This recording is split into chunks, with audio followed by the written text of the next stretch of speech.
Bom, nessa parte a gente vai começar a estudar classes combinatórias multivariadas, que dão origem a funções multivariadas. A gente já teve um contato rápido com esses objetos por conta do Knut, né, do Concrete Mathematics, mas a ideia, basicamente, né, de funções geradoras multivariadas é levar em conta diversos parâmetros e não apenas o tamanho de uma classe combinatória. Então, né, um exemplo talvez original dos dominóis, não é isso? Que a gente trabalhou, que a gente tinha um dominó vertical e tinha um dominó horizontal. E a série, o mais fácil, né, que era a série com um dominó vertical ou dois dominóis horizontais empilhados um em cima do outro, que representava, no caso, 2 por n, né? Era uma função geradora que tinha duas variáveis, né?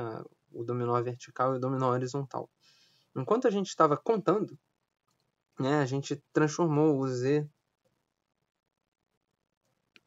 a gente transformou tanto o dominó vertical como o dominó horizontal em z, e aí a série virou 1 sobre 1 menos z ao quadrado, mas nada nos impediria de usar variáveis diferentes, né? Por exemplo, z e w, e fazer a série 1 sobre 1 menos z menos w ao quadrado. E aí a gente poderia contar todos esses casos diferentes. Então, uma das aplicações das funções geradoras multivariadas é justamente a possibilidade que a gente tem de incluir, não é isso, mais possibilidades nas nossas construções combinatórias. E agora, em vez de fazer uma abordagem como, né, no Concrete Mathematics, de partir dos objetos e estabelecer uma recorrência e resolver a recorrência, a gente gostaria de justamente estudar a álgebra das funções geradoras multivariadas e, portanto, a gente precisaria definir uma classe combinatória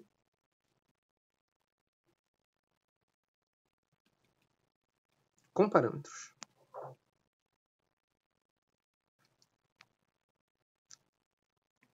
E essa é uma generalização que o livro propõe. E como que se dá essa álgebra e o que é uma classe combinatória com parâmetros?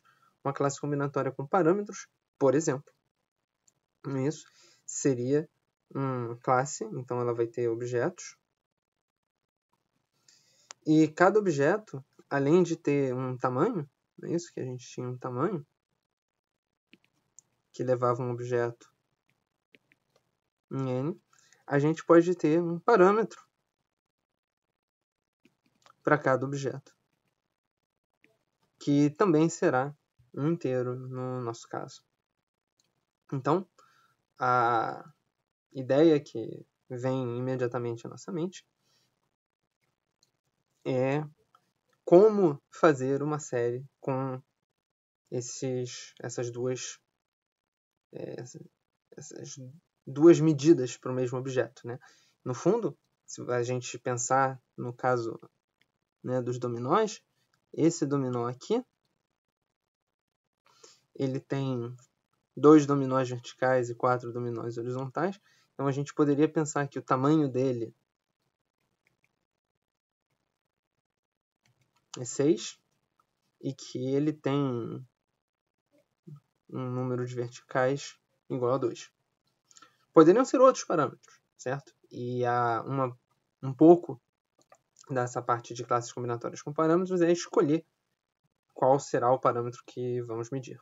Em geral, isso tem bastante a ver com o problema em questão, mas, assim, a princípio, poderia ser qualquer coisa.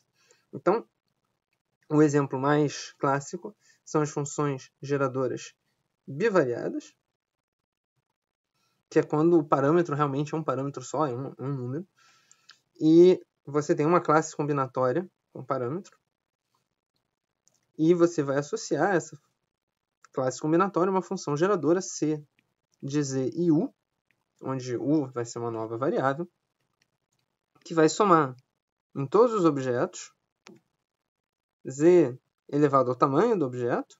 Isso até aqui é a mesma coisa de sempre. Mas agora a gente vai ter u elevado ao parâmetro desse objeto.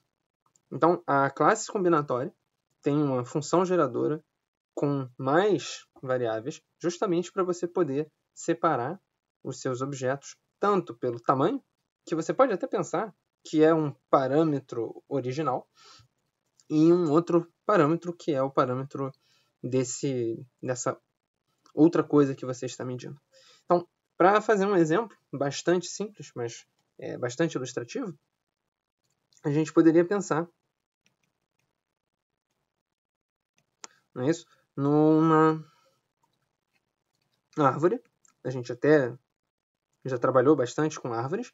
E as árvores elas podem ter nós e folhas, certo? Então, se uma árvore tem nós e folhas, quando a gente diz que uma árvore, a classe das árvores, é um nó seguido de uma folha, na verdade, de uma sequência de árvores, ou é uma folha, certo? Quando a gente escreve essa equação, bem ou mal a gente já está botando dois parâmetros.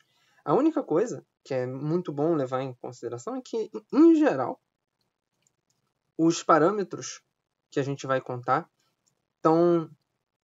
não são tão simples assim como contar os pretos e os brancos, nesse exemplo, mas é um pouquinho mais sutil. Então, nesse exemplo, por exemplo, se você está pensando em contar tanto o tamanho da árvore clássico quanto o número de folhas, cada vez que você tiver um parâmetro, uma raiz, isso conta para o tamanho. E quando você tiver uma folha, isso conta para o tamanho, mas isso também conta no número de folhas. Então, esses nossos objetos não são todos iguais.